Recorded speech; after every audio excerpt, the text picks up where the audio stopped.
Everybody, welcome back to another episode of the Posted Up with Chris Haynes podcast here on Yahoo Sports. I have a tremendous guest. He was on once before. This brother has tremendous insight.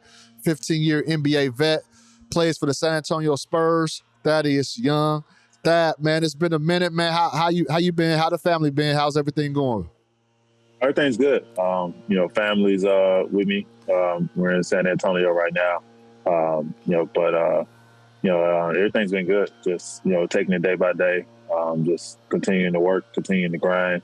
Obviously, this season has been kind of tough on us as an organization, as a franchise, as a team. But guys are still grinding each and every day, and guys are still going out there trying to make sure that, we're fully healthy and trying to win basketball games. Yeah, and that's what I want to get to. You're in San Antonio right now. Obviously, it's a different situation for you right there. But before I transition into that, I want to apologize to you, Thad, and people listening right here. I have my yard workers in the backyard cutting my grass right now. So if y'all hear the lawnmower, I apologize. There's no way I can get them to cancel and come back later because they wouldn't come back till next week and my grass would look like so I apologize ahead of time, Thad. So it's cool. with that being said, that last time we spoke, you were with the Chicago Bulls then, and we were just talking about, you were there when things were just not looking good on an organizational front, coaching situation. Then it started to, you started to see signs of things getting back right. You've been in the league a long time. You know when things are right and when things are wrong. Did you see the trade coming? Obviously, you were part of the trade, the signing trade for DeMar DeRozan, getting him to Chicago. You knew DeMar. I imagine you knew DeMar had the Bulls on his mind, but did you think it would sacrifice you in making that deal happen?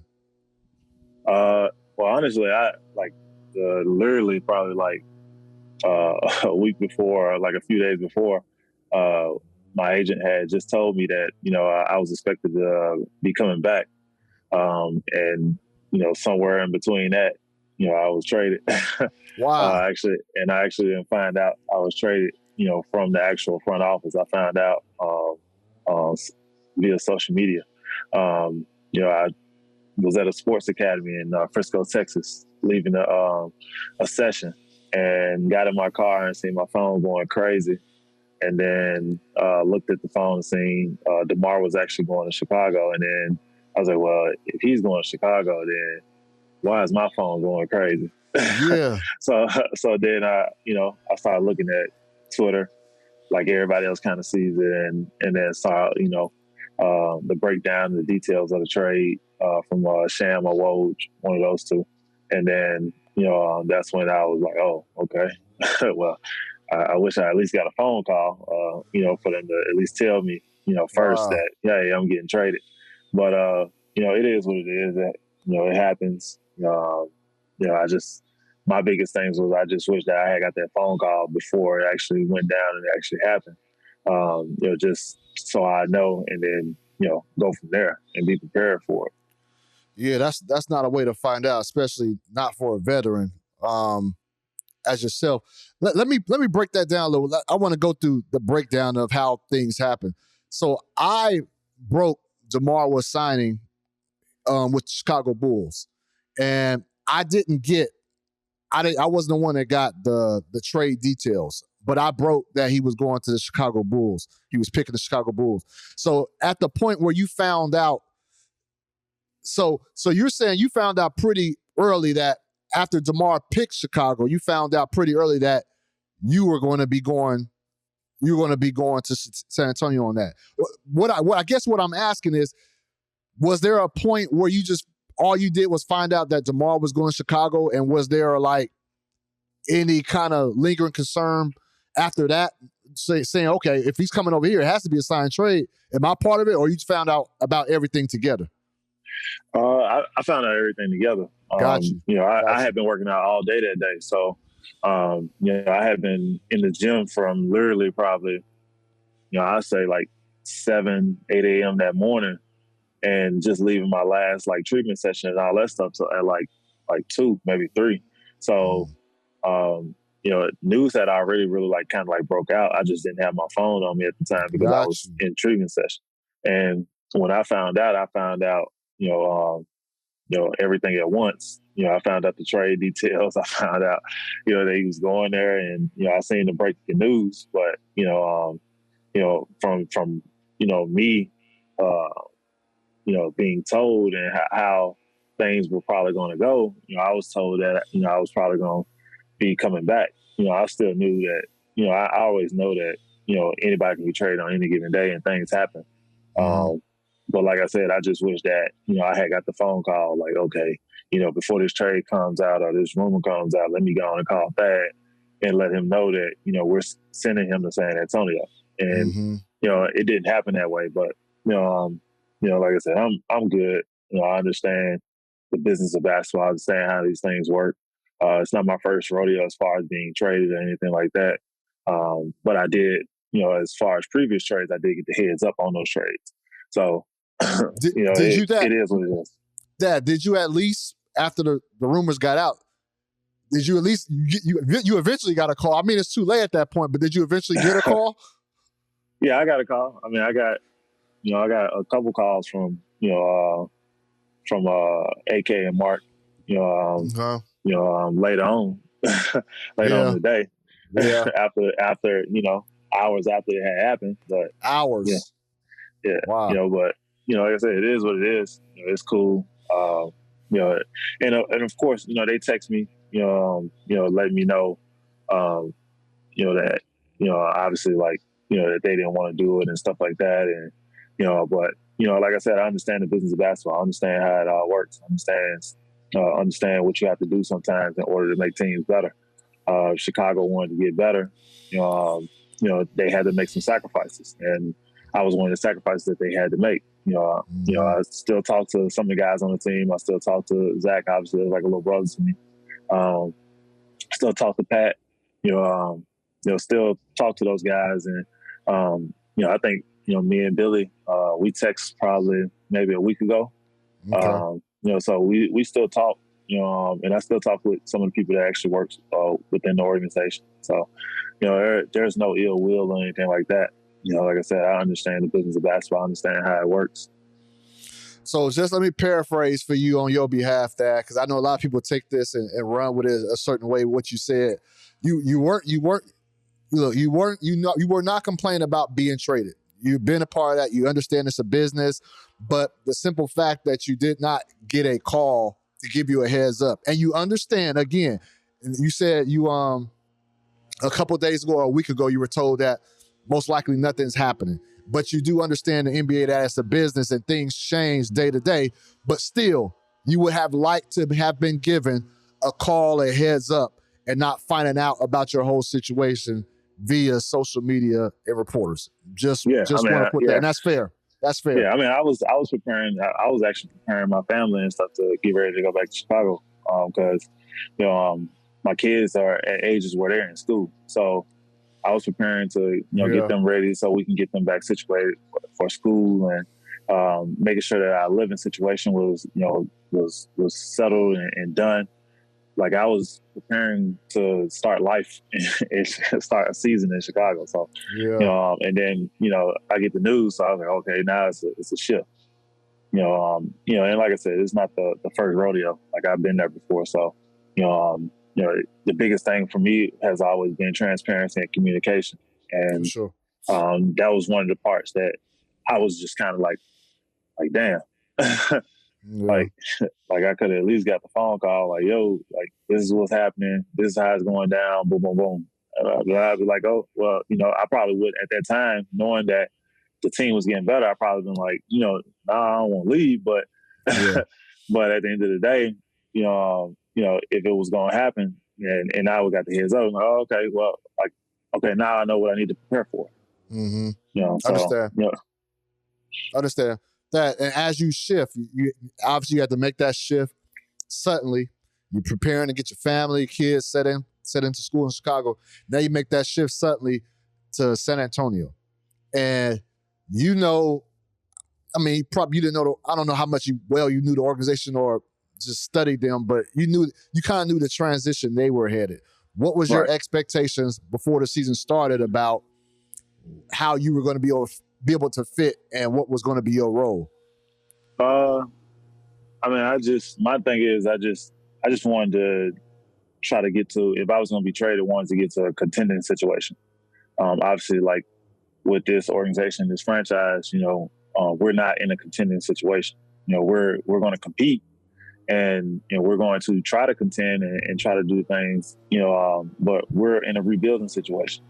So with being in a rebuilding situation, that's not ideal for a guy, who just came off a really good season, going into his 15th season to, go into another rebuild. And I don't mind playing through rebuilds and stuff like that. But one thing about it is I'm not getting younger. Sure. I'm getting older, and at some point, I want to start contending for championships. I haven't been in any situation where I've been able to contend for a championship, and I want that feeling. I want that aspect of being able to go out there and being able to compete for a championship every single night. And that's the part that I really want to get to. But like I said, while I'm here, it's not saying that I'm not going to give 100%. I'm not going to, show up to work each and every day. I'm going to continue to work. I'm going to continue to do the things that, that I'm a part of. Like, I'm a part of the Spurs organization, and when I say that with pride. I say that as if, I'm not 1 foot in and 1 foot out. I'm here. Like, whenever I've stepped on the court, my teammates can always count on me to be there for them. And that's going to continue to be that way, no matter if I'm in a rebuild situation or a contending situation. I'm going to be there for my teammates every single night. I'm going to be there for that franchise. At the end of the day, they traded for me for a reason. And they understood, in that situation, just like I understood that they were in a rebuild situation, and that I can probably potentially help with helping some of these guys mold into really good basketball players, and just being there for them as not only a teammate, but as like a big brother. So for me, I'm just going to continue to just continue to play when I do play, continue to grind each and every day, and continue to just bring my work habits and my work ethic to the gym each and every day. The difference I think about this situation from other rebuilding teams you've been on, that is that you played those other times. You played, and this is different right here. Can you tell me about how you're going through that? I understand you're going to be a professional. You're going to mold the young guys, but it's still a little bit different when your name is not called every night. Yeah, it's much more different than it has been, in the past. Like you said, in the past, being in a rebuild situation I was playing, I was also on the younger side. So, Right. it was easy for me to kind of jump into those rebuilds because I was, a player that you can help rebuild with. Not saying I'm not now, but, it's just, the younger guys have to play when you're in the rebuild situation. That's the only way they get experience. And it's not ideal. When you have a guy, like me, that can be in case of emergency. But at the end of the day, like I said, I just got to continue to just keep my head up and keep my head moving and on the swivel, and just making sure that I'm doing the things I need to do. But there's the one thing about this team is there's no buttholes on this team. Like, everybody's in it to win it each and every night. Everybody comes to work each and every day. Guys are listening. Guys are learning. Guys want to get better each and every night, each and every day. Every time we step into the gym, Pop is pushing, every single guy in that gym, and that's, not just the younger guys, but the older guys like me, like myself, so he's going out there and he's doing his job, and, we're doing our jobs, and everybody's trying to make sure that every time we step on the court, we're able to compete and put a good product on the floor to make sure we can win basketball games. We're talking with San Antonio Spurs forward Thaddeus Young. Thad, I think a lot of time when people listen and hear 15-year vet, they think, man, a lot of miles. He's old. I'm just being real. They think old. You're 33, and Right. I think you've just been able to do a lot and you've been able to do a lot. It seemed like you just been around for a while. You have, but you're only 33 years old. And I want to say this for people that's probably not following what you've been doing even this season. Averaging 14 minutes a game, 6 points, blah blah blah. But per 36, have you looked up your per 36 numbers? No, I haven't. I don't really be paying attention to like stats like that. I'm a hooper, so I just go out and try to hoop, like try to make sure I put the team in the best position possible to win a basketball game. I'm not focused on stats or anything like that. If I was focused on stats, when I check into the game, knowing that I'm limited on minutes, I'll just start jacking up shots. but and that's okay. People expect that, but go ahead, man. But no, that's not who I am as a person. It's not who I am. Like every time I check into the game, I'm trying to think about the best ways for us to get the best possession possible, and the best ways for us to win a basketball game. So, that's just who I am. That's just how I've been taught to play the right way, and to make sure that I'm putting us in a position to win. Well, that's a good answer, Thad. I would do it for you. I would do it for you, Thad. Per 36, I like looking at it that way because it's able to simulate to figure out how productive would this guy be if we gave him extended time. And so per 36 minutes, if you were to average 36 minutes a game, your numbers equate to 15.7 points, 8.7 rebounds, shooting 56% from the field. Given the numbers you put up right now, if they gave you a 36-minute average, those will be the numbers. Almost 16 points, almost 9 rebounds, 56% from the field, which shows that you haven't lost anything. It shows that you're still productive. It's just the fact that you have a limited role, and that's it. I bring that up to say that your name last couple of weeks, and I think we're going to grow to expect this, has been in trade rumors. You mentioned you want to play for a contender. This is where you're at within your career, and you're being linked to certain teams out there. Is this something? Let me ask you this.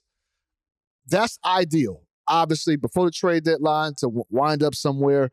What if that doesn't happen, Dad? Like, what is the like? Do you foresee something? Do you foresee a curveball being thrown and you do end up, having to stay there the whole year, or is there an agreement or something like, hey, if something makes sense, we'll do good for the both of us? Like, what is that? What's being ironed out? I mean, for me, whatever happens. I'm prepared either way. If I have to finish the season out as a San Antonio Spur, I'm fine with that. If I don't, then I'm prepared to go wherever I need to go, and try to make the best of whatever situation that I'm in. I've always been one that just kind of let everything handle itself. I only control what I can control, and that's the time that I am given when I'm out there on the court. And that's the time that I'm given. When I'm walking into the gym for practice. I can control how hard I practice. I can control, how much time and effort I put into each and every day into my craft. I can control those things. I can control, when I walk out there on the court, how I'm playing and the things that I'm doing to, affect the basketball game. I can control those things. But the things that I can't control is I can't control trades. I can't control, playing time. I can't control, those type of things. So, I try not to worry too much about them. I try to just focus on the things that I can control and try to, move forward each and every day. Another thing I want to touch on that, and it's kind of touchy, so excuse me for asking this. It's kind of touchy with players, this situation. But, you're a free agent at the end of this season. And you signed a good deal. Your agent did a good job. You signed a good deal. I mean, you played. No, I'm not saying that like you don't deserve that.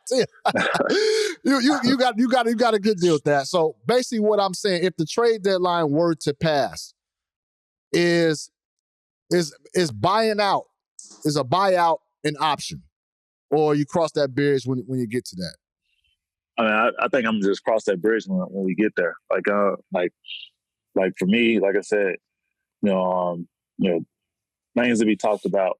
We just got to, like, obviously there's a bunch of deadlines. Like, tomorrow is when, all the new contracts and stuff could be traded and stuff like that. And then, you have multiple deadlines for other contracts and stuff like that, and waive dates and stuff like that, buyouts and everything. So and then things can shift. Obviously, like there's a pecking order when trades come.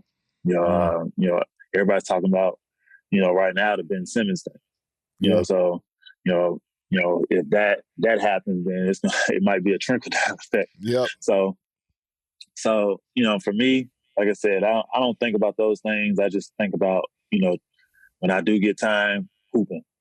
Just focusing on hoop. Like the one thing with me not playing extended minutes, has gave me a lot of time to be able to spend with my kids in gyms and hang out with my wife a little bit, because I'm not playing as many minutes, so I can put a little bit more time on that side of things with my family to get through me actually not playing. So hey, you need a support system during these times.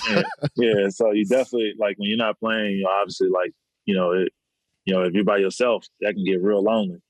So just the fact that I do have my wife and kids here with me, and my kids are playing basketball, and they're in gyms. I'm able to go to the gym. Like before last game on, what was that, Sunday? Last game on Sunday.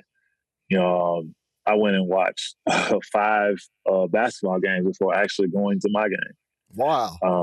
So and that was because I have 2 sons, 8 and 11. One son had 3 games, and the other son had 2 games. So I was able to go watch to go watch all 5 of those basketball games, and sit in the stands and sit there and look at them play, and look at all the things that they need to work on and they need to get better at. It's an evaluation process. Like, I can start my evaluation process for my kids when we start working out this summer. So it's giving me a lot to think about as well, coming up at this point in time in my career, because obviously, like, there's not many more years left. I'm at year 15 now. I can still play, play a few more years and stuff like that. Who's to say? Billy Donovan used to always tell me, like, well, I think you can play another 5-6 years. I was like, hold on. like, I remember that. Let's pump the brakes on that. Let's just take it one year at a time. So, I'm just taking it, day by day, and like I said, just putting a lot of time into my family, while I'm not playing extended minutes, and just putting a lot of time into them. And that's interesting, that you say that. That gives us a glimpse behind. If you're not playing as much, I would imagine the preparation changes. Not necessarily that your prep before a game diminishes, but it just changes a little bit. And you're able, like you said, able to see 5 games before even going to your own game. But take me behind, because you see it all the time, where fans will say, well, why is he complaining? He's making such and such amount of money. There's guys in the league that are hoopers. At this point, it's not about that. It's not. Why is that? Why is that? I mean, I've done very well for myself. Like you said, I got a good agent. I've had 4 basketball contracts. So, for me to be able to do that, and and make really good money, I've done well for myself. And at this point in time, the next phase is after you've gotten your money and you've done well for yourself and you've saved your money and you're in a comfortable position, is to try to make sure you have that longevity, as well as try to compete for championships. So that's my focus. Continuing to have longevity, continuing to be consistent, and to try to compete for championships. The reason I brought that up is, like, there's guys in the league that to me are just hoopers. Like, that's what they do. You in that category. KD, covered KD off and on for 3-4 years, just like real hoopers. And so it bothers you guys when you're not playing, especially when you still got games.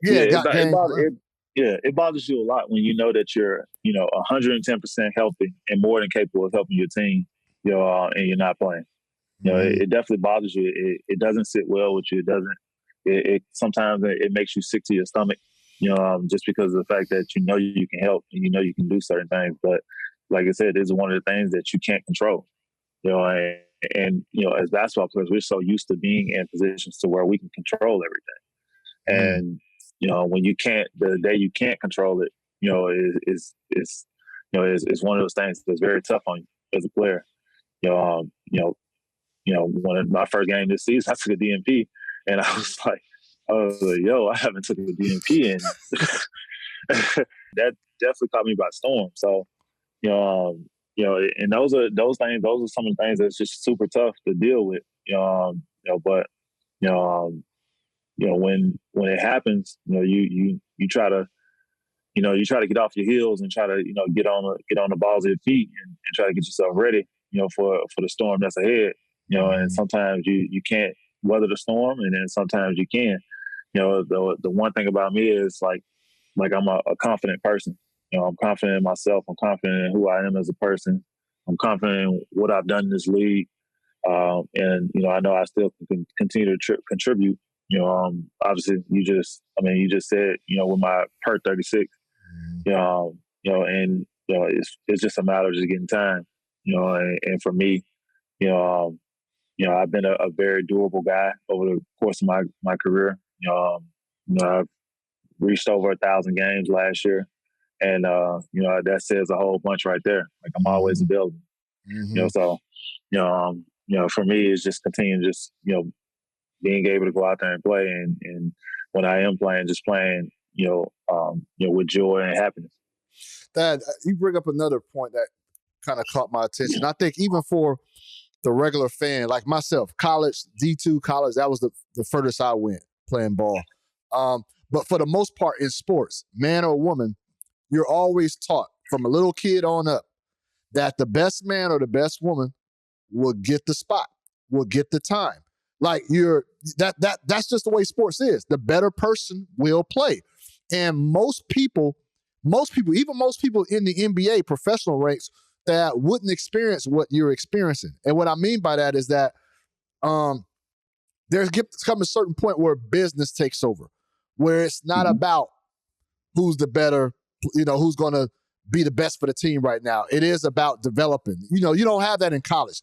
College, high school, you're not going to experience, well, hey, I know you're the best, but, we're going to, see what this freshman could do. Nobody experiences that. Even in the NBA, there are players in the NBA, they think they should be playing, and they complain like, coach holding me down, but like, you ain't producing in practice. You ain't doing it. You're in a different situation. Like, there's very few people that will experience the fact that, hey, I'm not playing, and it's not because the coach is holding me down. I'm not playing for things beyond my control. And as an athlete, you can never prepare for that.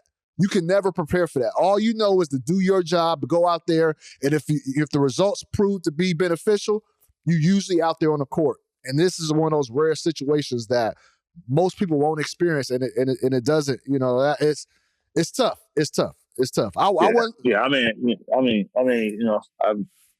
biggest thing is like I said, just controlling what I can control. And always being coachable, no matter what the situation is. Whether I'm playing, 5 minutes or 25 minutes.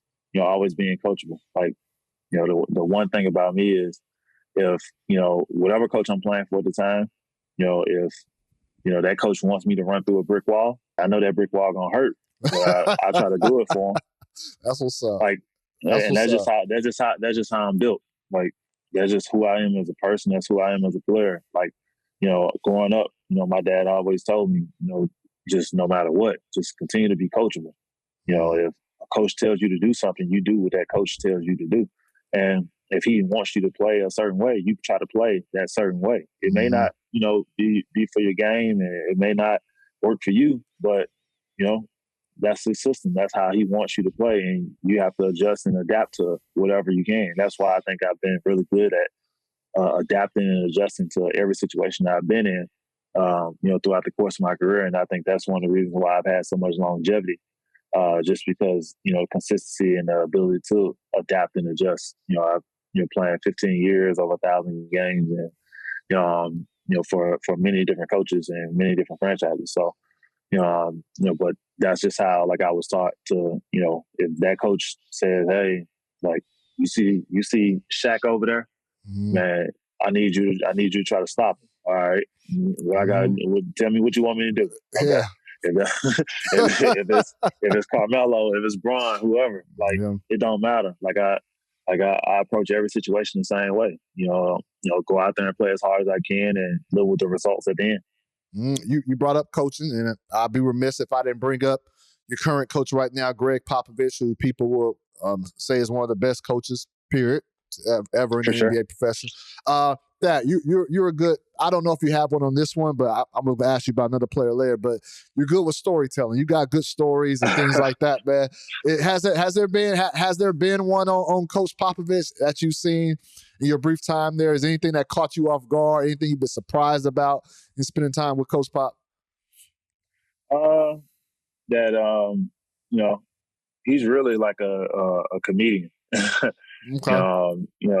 He's very serious, and and he's a guy who definitely like loves everything about history and and obviously like politics and stuff like that. He's been very outspoken on that type of stuff. I wouldn't say there's any specific stories or anything, but he's definitely somebody that you can talk to and communicate with. And he's the one thing about like him is he's probably one of the more brutally honest coaches that you ever play for. Some coaches try to sugarcoat stuff and like that, but he's not that way. Like he's super straightforward, brutally honest. He's going to tell you how it is. He's going to tell you what he's thinking, and he's going to tell you like how he kind of envisions you and what you need to do and what he wants out of you. And I think he's done a tremendous job, with doing that with, the talent that he has on his team and with some of the young guys. He's instilled a confidence in, some of the young guys like DeJounte and Keldon and Devin, Lonnie and all those guys. So he's not only instilling confidence in them, but he's showing them all the different things that they can be doing better. And he treats everybody the same way. If he's getting on one guy, he's going to get on the next guy the same way. But he does ride the out of Keldon. He does ride the out of Keldon. I heard about that. Yeah, he's always on Keldon. Sometimes Keldon gets frustrated, and I end up sitting there talking to him. The one thing he has done is he's made him better. Keldon shows up to practice and puts his work in, and film sessions sometimes they're all about Keldon. But the one thing about it is he's taking all this in and he's getting better. And you can see it in the games. Like he's making better reads and better decisions and taking better shots and making sure he takes advantage of the mismatches. And when he drives the basketball, it used to be him driving in and throwing up crazy shots. Now it's him driving in to play for his brother. To make a kick out or a read for an extra pass. Guys are learning, guys are getting better, and he's one of the best to teach all these guys to how to get better, how to learn, how to play. Well, Keldon, Coach Pop brought him on to the Olympic team this past summer, so you can definitely know that Pop thinks the world of him. I remember when I was in high school, Thad, and Coach used to always get on me. And I didn't take it hard. I would go back. I had a mouth. I go back, we'll cuss the coach out. And I remember my dad told me one time, like, this, he said, the coach getting on you is not the problem. When the coach stops getting on you, that's the problem. We say that all the time. We say that all the time. Problem. Like, we say that all the time. Like, that's what I told him that like 3 or 4 weeks ago. He was like, man, coach is always on me. I'm like, man, the problem is when he stopped talking to you. Now that's when you need to work. I said, the good thing is you on his mind all the time. He cussing your out. so you might not need to worry too much about that. Just go out there and take what he's saying. And so I always tell him, like, look, I said, sometimes coaches are gonna be wrong, sometimes they're gonna be right. I said, but one thing for sure, you as the player, if they cussing you out or they yelling at you, you always gonna take that L. So take your L and sit down. I tell them all the time, take your L and sit down. When you get back in, do your thing. Yeah, you can't win that one. Especially with Coach Pop. All right, that's good stuff. A couple other questions. I will get you out of here. The COVID cases in the NBA, this, I don't want to say COVID cases, but multiple players across the league, coaches. It's starting to get crazy again. Yeah. Like what's your concern level? What's your peers' concern level right now as we see this? Honestly, I don't think we really we worried about it, but I don't think we too worried about it. Because I think our group of guys is, we're making sure we're updated on the rules, and we're making sure we're taking care of ourselves. We're staying out of the streets. We're staying, away from, big crowds of people and stuff like that. I think, for the most part, we're not putting ourselves in that position to where, we'll be susceptible to catching COVID. Obviously, it happens, dealing with people and we still have to live our day-to-day lives. But, we're wearing our mask and, we're continuously, washing our hands and doing the certain things that we need to do, as well as distancing ourselves, when we need to, and when we have to take tests, we take our tests and we stay apart from each other and make sure that, when we do get our readings back that, they're all negative and that we can continue about our day. We are a team that has had multiple COVID cases this year. Mm-hmm. And I think the team has done a really good job of, catching those COVID cases and then making sure that everybody's adhering to all the protocols that we need to follow and go through, in order to make sure that nobody else catches it and it's not a widespread throughout the whole organization. Because, that's a tough situation to deal with. I think the Bulls are dealing with it now, where they have to postpone games, and that's the last thing we want to do is, as players, we don't want to postpone games. We want to play our games, because, when you postpone games, that might be a day where you was thinking I need this day off. Yeah. And then you got to play this basketball game now. Yeah. And then once you start trying to make them up towards the end of the season, you start getting into playoff mode but you got to make up these games.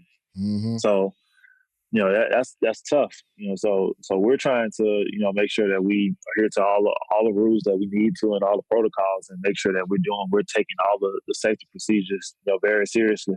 I think we're a team that, that's 90%, that has the booster.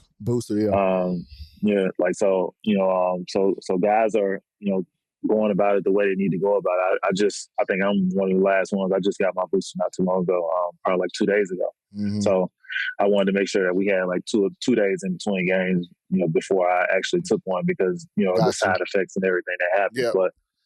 But I think we're 90%, 95%, complete.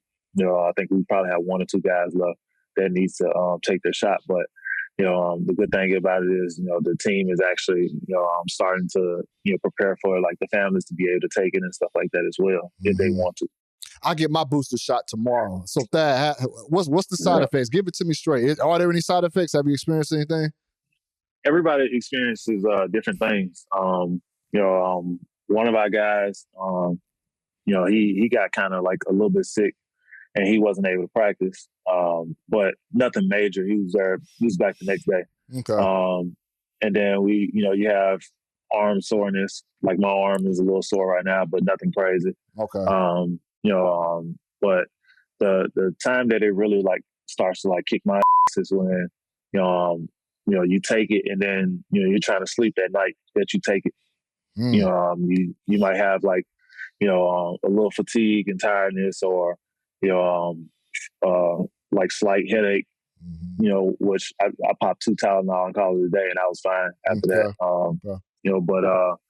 And then you might have the chills a little bit, but, everybody takes it differently. Some people it hits hard, some people it doesn't, and I think it's just a matter of your immune system your immune system build up and, the antibodies that's already kind of in your system and stuff like that. So I think, but it hits everybody differently. All right. Well, I didn't have any problems with the first 2 shots. I didn't, no fatigueness, no sore arm or anything like that. So I'm hoping I have the same. I went straight to sleep. The Is first that shot, right? I went straight to sleep. Like I almost missed the COVID test because that joint made me so tired. Matter of fact, I did. Yeah, the first one I do remember being a little draggy, but I don't remember just falling straight to sleep. Yeah, but other than that, the second shot I was fine. This one, like I said, trying to go to sleep, I had a slight headache and, that was about it. Arm soreness. Okay. And a few chills, but, that's an overnight thing. And I was at practice. Cool. Got you. So my lastly, I want to ask you about this brother right here, that Stephen Curry. So as we record this pod, he's a couple of threes away from breaking the all-time record. How many is it away? He's what? One, two away. Two away. That's tough. And he's tough. Madison Square Garden. I was about to say, and he's at the Garden. At the That's Garden. What, tonight? That's tonight. That's tonight. Few hours away. Oh man. Few hours away. Man. So I mean, just tell me your opinion on watching Stephen Curry over the years and just the 3-point ball. How the league is 3-point heavy right now, and seeing him get this record. Just give me your thoughts. I mean, obviously, he's the best shooter of all time. That's about to be said and done. Mm-hmm. He's broken the record in almost half the time Ray Allen did it. Yeah. What, 800 games, and Ray Allen did it in 1,300, 1,400, something like that. So, that says a lot. And I don't think this record I don't think anybody's going to ever come close to it, for the simple fact of he's not slowing down. Yeah. He's not slowing down. If he played, and he's probably going to play another 5-6 years. So yeah. That's a lot of threes that's going to be going up in the next 5. So he might beat this thing. He might beat this thing by 300-400. we ain't even halfway. We ain't even halfway through the season yet. Yeah, it's ridiculous, man. But that I would. Go ahead, Thad. Finish what you said. Yeah, we ain't even halfway through the season yet. This thing gonna be hard to beat, man. If somebody comes and beat it, that's gonna be amazing. It's gonna be incredible. Yeah. But I don't see it happening anytime soon. This record might last for 30, 40 years. Because at the end of the day, like, he's beating it now, and he's still playing at a high level, averaging 30 a game. So, so it's still a lot of threes. It's gonna be. I'm still saying that. So it's gonna be crazy. Somebody like Trae Young. I'm not saying he. The only reason I mentioned Trae Young, believe me, everybody don't take this literally. I'm not saying Trae is going to break Steph's record, but nobody from Trae from 19 to whatever he's 22 now, he's made the most threes in that time frame right now. And another thing is, Trae has the time he came into the league, it was already a 3-point heavy team. A 3-point heavy league. It wasn't like that when Steph first entered. So he has a heads up, but you're talking about consistency over that time and being able to do that. That's what's going to be a challenge for Trae and other guys who come into the league, like Dame, splashing threes from the beginning, but it's going to be tough. That record might be harder than Kareem Abdul-Jabbar's points record. It's that significant. No, that's a fact. It's for sure. Like, it's definitely going to be harder. Well, man, brother, look, I brought up per 36 because I know you're not going to speak up on your behalf, so I would do it for you to show that, man, you're still productive in the time that you're given. And I just like hooping, man. I hear you. Playing basketball. And you deserve that. You deserve to do that for a contending team right now. You're one of the good guys of the league. You don't bark. You don't do all that stuff. You don't do all those troublesome stuff. Like, people like yourself should be rewarded. So, you'll be done right.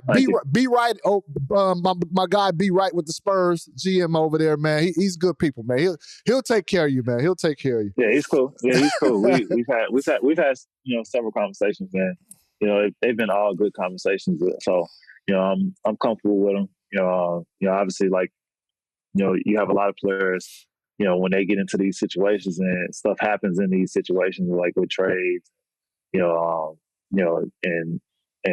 playing time and stuff like that, guys around the league start to have trust issues. Yeah. And I mean, it's common, and you can see why certain guys and certain people start to have trust issues and stuff, with different situations. But he's one of those guys that can help you kind of ease it up, just by him like talking to you and having that candid conversation with you. So he definitely eased it up for me a little bit, because like a lot of this stuff was just happening fast and it was unexpected. But just me and him getting on the phone and just talking about it, he's been great. That's what's up, man. I'm glad to hear that. Again, we had my guest, none other than San Antonio Spurs forward Thad Young. Thad, man, wish you the best, man. Thank you for coming. You always bring such insight, man. I appreciate it. Anytime you can jump on, man, please let me know, brother. Yep, anytime, no problem. Thad, appreciate you. Here on the Yahoo Sports, posted up with Chris Haynes podcast. Thad Young. Everybody take care, subscribe, listen, share, tell a friend. Happy holidays.